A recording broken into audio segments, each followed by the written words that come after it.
Hey everyone, this is Team Shockwave. Today doing a commentary of this tournament matchup between Yosenju Demise and Prediction Princess, which is a very interesting matchup here in our local tournament. This is the second round, and our very own Chris Dominguez is playing the Yosenju Demise while he's facing Mike, who is very known in our local playing Prediction Princess, which I thought that was very odd to see since Shadow's Construct is banned and the deck didn't see a lot more playably after that. So very interesting build he did against this matchup, but you guys will see that later on.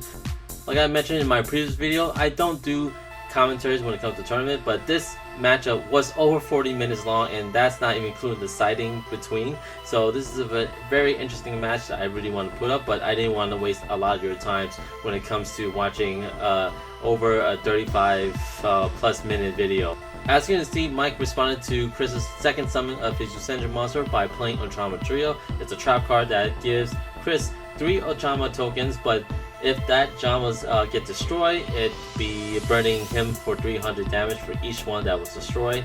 With these Ochama Trio on the field, this prevents Chris from spamming his board with all these extra normal summons that the Yosenju are known to do.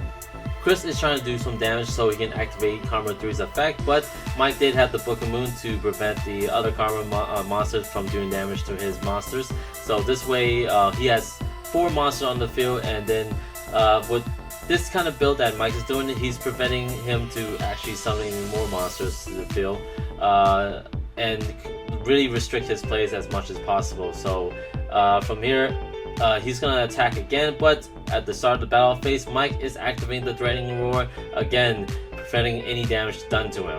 Now on Mike's turn, he's gonna summon his Spirit of the Fall Wind, which is a new card that came out in Shining Victories, and this card allows you to add a flip monster from your deck to your hand if it's normal summon. So a pretty good card to play when it comes to a Prediction Princess deck, or even Shadow's in that case. From there, he's going to use Spirit to attack over Chris's Yosenju and end his turn. Mike doesn't really have any much defense against Chris's attack as of now, since he did use a lot in the beginning of the game, and Chris' resource is very fast just because of the card Demise, which this deck can take advantage of because of it can get around the condition and restriction that card Demise does when you actually plays it.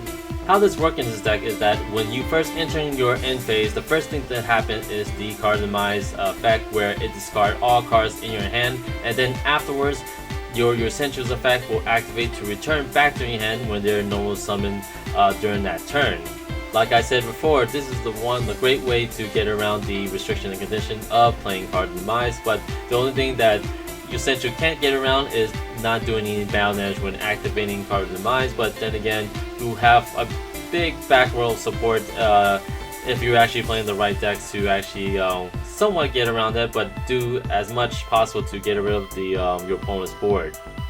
So going back to the matchup, as you can see, Chris used one of his Yosenju monsters to attack the face down monster, was a Prediction Princess Koiguruma, and this allows it to special summon a flip effect monster level 3 or higher from the deck to the field in face down position. But when you activate that effect, you can only activate the effects of Prediction Princess for the rest of the turn. So it makes sense that on the following turn, on Mike's turn, he's able to flip summon his Forbidden Jar. This way, he's going to activate the Giant Tuning effect, which allows him to return all spells and trap cards back to their owner's hand. And the reason why he's doing this is because he's going to allow himself to ritual summon into his Prediction Princess onto the field, and then during the end phase, when while it's face up, it can special summon a flip effect monster from the graveyard or his hand to face down position. And what makes this monster even more interesting is that during Enos player's turn, he can activate one of these 2 effects, which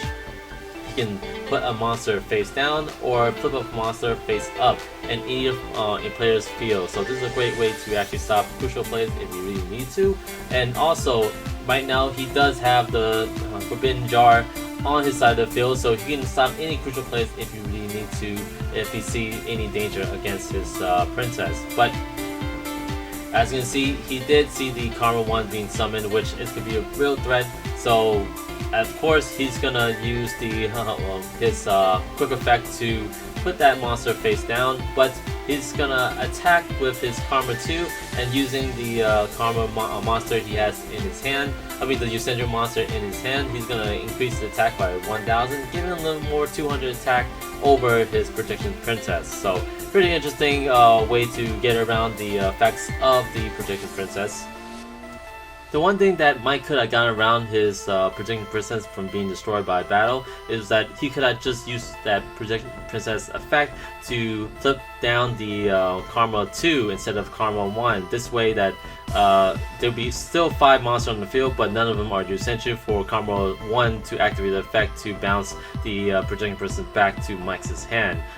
But I didn't think that Mike knew that Chris has that Yosenju monster that acts like Blackwing Colute in his hand, so I think he played a little more safer choice to try to get rid of that Karma 1 instead. So Mike flip summon his jar again, allowing him to draw 2 cards, and now he's gonna summon his spirit to the field, allowing him to get another flip effect monster from his deck to his hand.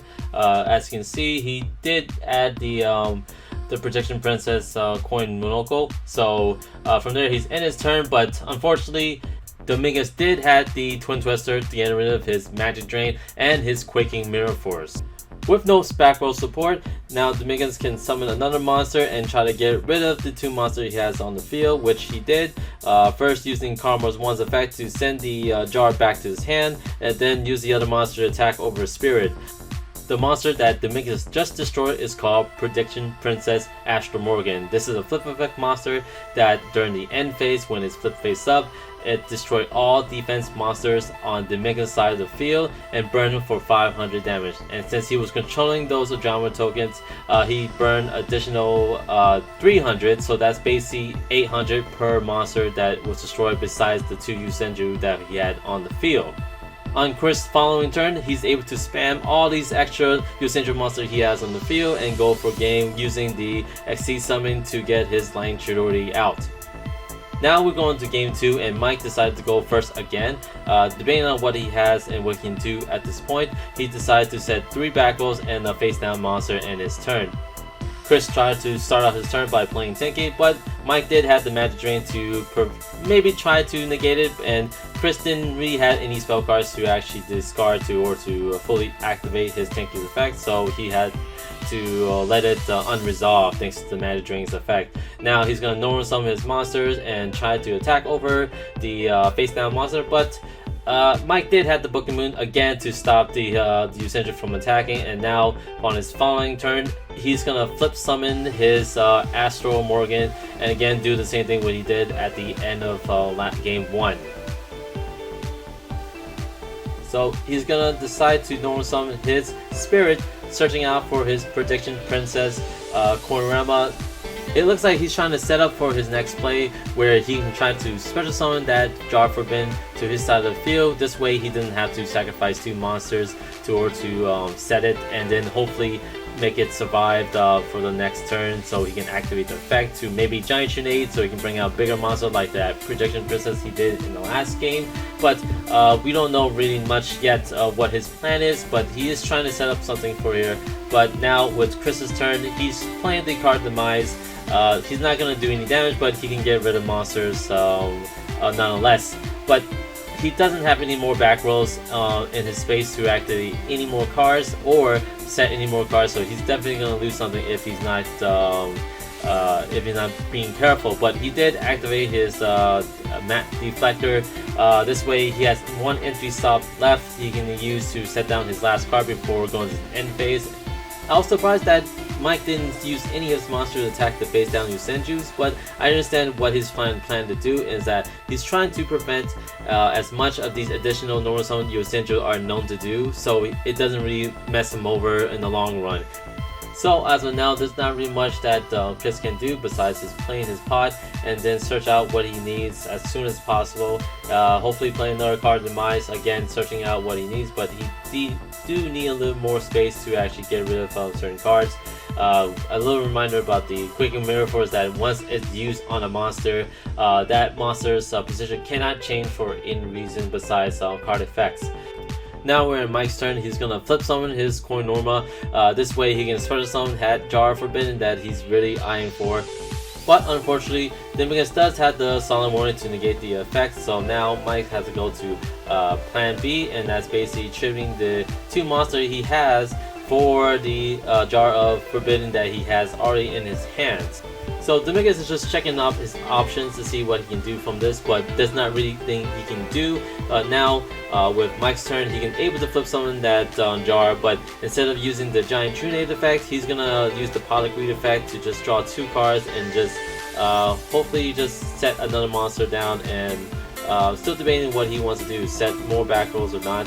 But eventually he's gonna set down his whole hand down to the back row and just end his turn.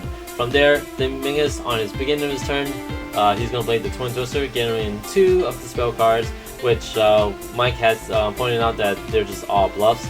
But now he's gonna play the pre-preparation right, getting both the ritual spell and the ritual monster with it.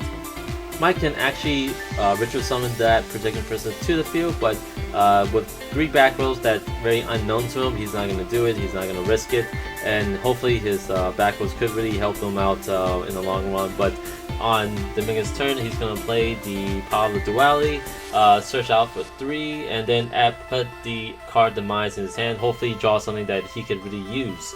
So at this point, he's going to play the card Demise, but Mike did have the Magic Drain to stop it. So good move on Mike's part to actually prevent as much draw power that Dominguez can get. So in the beginning of the turn, he's going to flip summon his Astral Morgan, but in response, Dominguez does have the Rivalry Warlord. So Mike decided to keep the Jar of Forbidden and just get rid of the Protecting Princess he has on the field. And then during the end phase, the 2 Essential monster he has face down was destroyed, and he took 1,000 altogether from that effect.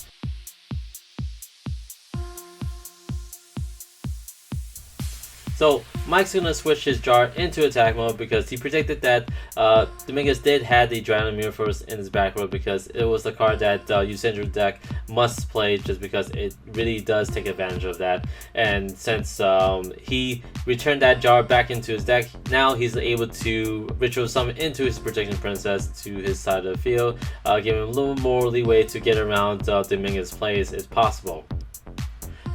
So far, this is a very interesting matchup, even though Mike has restricted with only the type that Protecting Princess are. He can really do a lot of damage just because that is a very big monster, but in the response to attacking directly, Dominguez did have another Drowning Mirror Force, but he used the effect of Protecting Princess to actually flip its own monster face down, so it doesn't get affected by the Drowning Mirror Force, which is a good play on his part. So on his turn, he flip summon and attack over the face down Karma 3. So at this point, it's really looking good for Mike to actually get game 2, because he's doing all this damage, and Dominguez is struggling to get a 2 monster present to actually use their effects. But with that ritual monster on this side of the field, it's very hard to actually keep those monsters face up to order to activate effect. So there's not really much again that Dominguez can do. So Mike again will be attacking down the face down monster and just end his turn.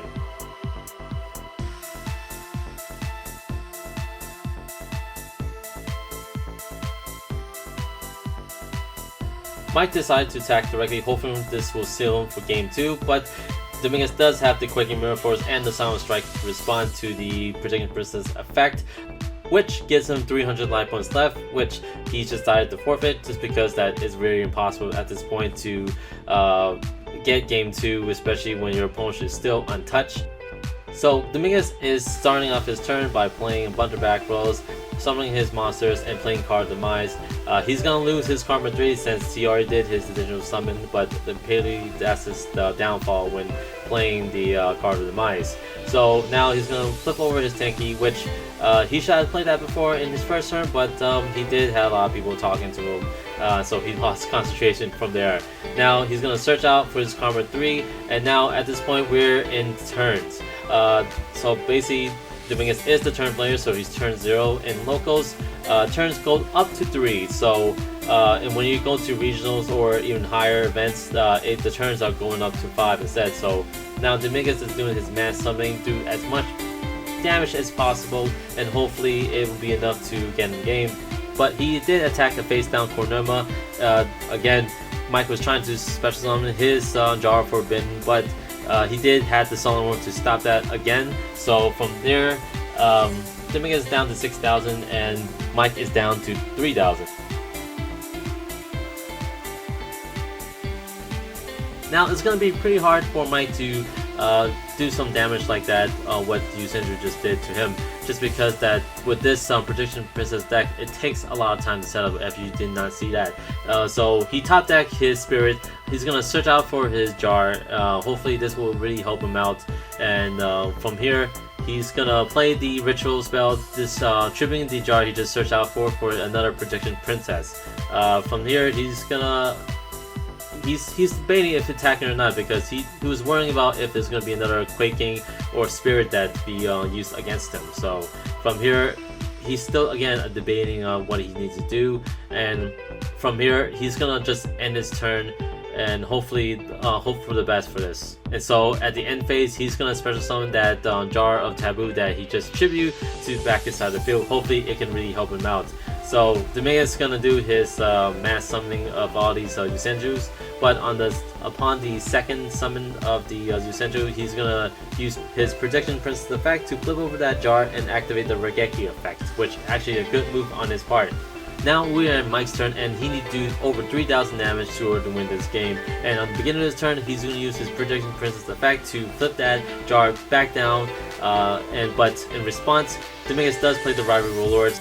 Mike decided to keep the Jar, but then flip summon it out so it can use the Training Trinate effect. This allowing him to summon his 10,000 hand and attack for enough for game. Thank you again for watching this matchup. If you guys liked what you saw, please like, comment, and subscribe. Let me know if you guys want to see more of this. I will do as much as possible when it comes to commentary or more tournament match in the future. This is Product 15 Shockwave, signing out.